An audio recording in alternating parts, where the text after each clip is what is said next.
Oakland Athletics are considered by many to be the most pathetic franchise in all of baseball. Don't worry, Rockies, I didn't forget about you. You're number 2 and gunning for the top spot, but gone are the days of the A's franchise being carried by Billy Beane's general management, scouting, savvy trades, and overall ability to squeeze every bit of juice out of an absolutely putrid payroll. Against a $120 million payroll with $38 million. Athletics ownership has never been willing to spend. They haven't even eclipsed $92 million in payroll in the past 25 years. But luckily for them, the likes of Jason Giambi, Miguel Tejada, Barry Zito, Josh Donaldson, Marcus Semien, Matt Chapman, and Matt Olson have managed to help the Oakland Athletics franchise experience an actual decent amount of success over that time span. 2 MVPs, a Cy Young, 3 Rookies of the Year, 7 division titles, and an American League Championship Series appearance since the year 2000. I'm not going to act like it's been all bad for the Athletics, but fans have been tortured by having to witness affordable franchise cornerstone after franchise cornerstone walk in their doors and right back out of them as soon as they're eligible for free agency. A franchise that refuses to invest long-term in the elite talent that they develop. To make matters worse, in recent years it's hard to deny that owner John Fisher has lost all interest in attempting to win in Oakland and has displayed complete disregard for the Athletics fan base. After all, their move to Las Vegas is on the horizon. They won't even be playing in Oakland anymore after the 2024 season, as they'll be in Sacramento, California through 2027, where they're not even going to have a city attached to their name. They're just going to be the Athletics before ultimately relocating to Las Vegas in 2028. And if their dwindling attendance over the past 4 years is any indication, the Athletics fan base is less invested than they've ever been, and rightfully so. But yeah, remember how I said Athletics fans are tortured and all, having to watch exciting star players leave the franchise almost as quickly as they arrived?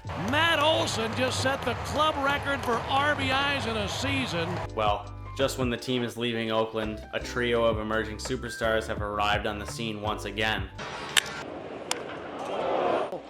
One of them, a 29-year-old slugger who, as recently as last year, was on his 4th team in 3 years and fighting just to keep his career afloat. Another, a former 6th-round pick who took over 5 years to get to the major leagues. And a hot-headed fireballer cut from the same cloth as Rick Vaughn, who may have the best fastball of all time. Going into the 2023 season, the Athletics had just acquired Brent Rooker, a 28-year-old former 1st-round pick who was yet to find any sort of success in the MLB, going from the Twins to the Padres to the Royals before finally landing in Oakland. The only bit of luster that hadn't worn off of Brent Rooker to this point was the fact that he still had excellent raw power, but that raw power would be completely irrelevant if he was going to continue hitting under 200 and striking out over 30% of the time. Especially as someone who doesn't provide any value defensively, Rooker was looking at what would potentially be his final shot to solidify his career as a major leaguer. If he wanted that to happen, he was going to need to hit, and he was going to need to hit a lot.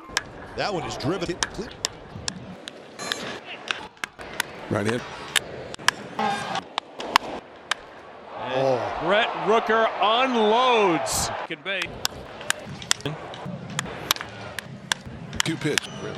And that's exactly what he did. In April of 2023, he posted a 1245 OPS and a 779 slugging percentage, finishing April with 9 home runs, nearly matching his previous career total in just 1 month. And while Rooker was lighting the Bay Area on fire, the Athletics had a new 102-mile-per-hour flamethrower. Mason Miller went from largely unknown to one of the top pitching prospects in all of baseball in one offseason and a spring training. He had barely thrown over 30 professional innings since being drafted in the 3rd round out of Gardner-Webb University in 2021, but standing at 6'5", built like a horse, and looking like he was designed in a laboratory to strike hitters out, the talent was undeniable. After terrorizing hitters in AAA for a few starts to begin the 2023 season, he was up in the MLB and immediately demonstrating dominant stuff. But then the inevitable happened.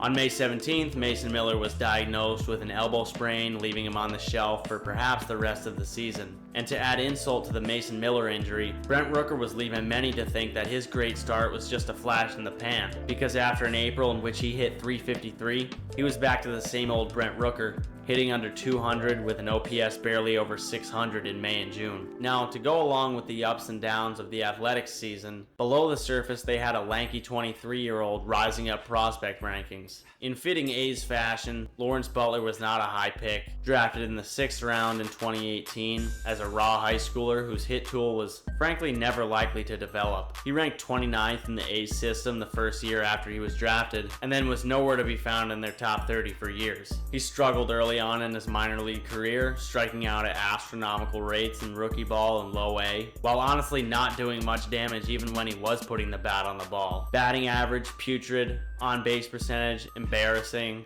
slugging percentage, shameful. But the A's knew when they drafted Butler as a rail-thin 17-year-old out of high school that he was a raw project with a thunderous bat. And if he ever was going to pan out at all, it would certainly require time and patience at the very least. And that patience began to pay off in 2021. After hitting only 177 the year prior in low A, he hit 263 with a 499 slugging percentage in A-ball. The next year in 2022, more of the same at high A, 29% above league average offensively. Then in the second half of 2023, he was garnering a lot of attention on top 100 prospect lists, and while his counting stats weren't going crazy in the minor leagues, the important thing was that he was striking out a lot less. And for someone with Butler's raw talent, where the hit tool was the only question mark, that was a huge development that would foreshadow big things in the future. So while Lawrence Butler was skyrocketing up prospect boards, in true underdog Oakland A's fashion, Brent Rooker was rising from the ashes once again to silence the doubters by putting up an excellent second half. He was 23% above league average as an offensive player, according to WRC+. So with Rooker continuing to prove himself as the most dangerous hitter in the Athletics lineup, on August 11th, 2023, the Athletics finally decided to give Lawrence Butler a shot in the major leagues. There were highs and lows. He was able to get a few long balls under his belt and flash his tools, but ultimately Butler struggled to the tune of a 211, 240, 341 slash line. He kept his strikeout rate somewhat in check, with it only getting up to 27%, a manageable rate in today's Major League Baseball, but he still had yet to show at any level the ability to keep the strikeout rate down while tapping into his raw power in-game. As the 2023 season came to a close, Brent Rooker had rebounded and claimed his spot as a mainstay in the heart of the A's order. Mason Miller had returned as a multi-inning reliever, and Butler was heading into 2024 with plenty of improvements to make. Nonetheless, people around baseball and fans alike were optimistic about what would come for Lawrence Butler in 2024. Hitting .364 in spring training, he was pegged as a breakout candidate by some, and someone to usher in a new era of athletics baseball. He himself even coined the phrase "New Oakland," referring to the trio of top athletics prospects, Tyler Soderstrom, Zach Geloff, and Butler himself. So after a scorching hot spring training, he got the opportunity to begin the season in the big leagues in the Athletics lineup. But once again, more struggles were on the horizon. Butler had a slash line of just 170, 273, 264 when he was optioned back to AAA on May 14th. But despite such seemingly terrible results at the plate, his underlying numbers at the time told a different story. Underlying StatCast metrics and expected stats indicated that Butler was one of the most unlucky hitters in the league. And with Seth Brown as a placeholder, it was only a matter of time until Butler found himself back on the Major League roster and in the Athletics starting lineup. Meanwhile, Brent Rooker was continuing to build upon his success from the year prior, showing he was not only the most dangerous hitter in the Athletics lineup, but one of the best in the American League, posting a .997 OPS in the month of May. And Mason Miller had become one of the most dominant relievers in all of baseball. As someone who was throwing 102 miles per hour as a starting pitcher, letting his stuff play up as a reliever was unfair to the rest of the league. Fast forward to June 18th, 2024, Lawrence Butler gets recalled to the MLB. And frankly, it was more of the same for him, hitting just 179 and not hitting a single home run in the month of June. But in the background, beginning on June 29th, athletics coaches were helping Lawrence Butler undergo a small mechanical tweak that would change everything. Director of hitting Darren Bush began working with Butler on reducing his head movement and taking a more direct path to the baseball. The results were immediate, hitting a 3-run home run against the Angels on July 2nd. And since that day, Butler has taken over the American League at the plate and been arguably the most dominant hitter in all of baseball. The highlight of July was his 3-home run game against the Phillies. I'm up. Swung on, belted in the gap. The fifth. Count it. And Lawrence Butler to left field, and it has been their calling card. Is he going to make it 3? Is he going to make During this time, he's been on the same level as anyone, including Bobby Witt, Aaron Judge, and Shohei Ohtani, and leading all of baseball in slugging percentage in the month of July. The only hitter as hot as Lawrence Butler?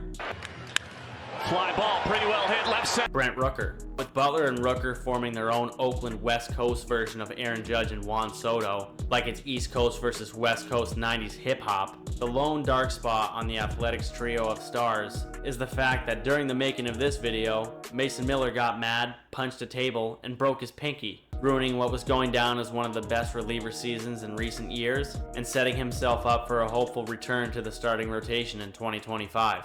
So what does the future hold for these three players in the Oakland Athletics franchise? Following this season, they're leaving a heartbroken fan base that has reluctantly disowned them in a stadium that's literally crumbling to pieces. To move to Sacramento for 2 years, where they'll be a cityless team. They've got one of the best pitchers in the world who throws 300 miles per hour but whose elbow could explode at any moment. And finally, when his arm seems to be staying healthy, he breaks his pinky punching a training table after being reminded he has to get a post-game lift in.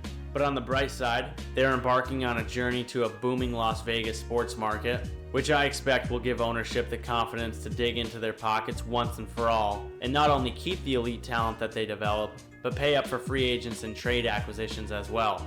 And while Brent Rooker is one of the most dominant hitters in baseball right now, he's already 29, and as somebody who only provides value with their bat, we'll see how his value ages over the next 4 seasons before they finally get to Las Vegas. He may not even be on the team by then, but in all likelihood, Lawrence Butler is on the Athletics to stay. He's only 24, hasn't played 1 full season in the major leagues, is absolutely dominating, and I fully expect him to continue doing so and usher in the era of New Oakland, as ironic as that name may be.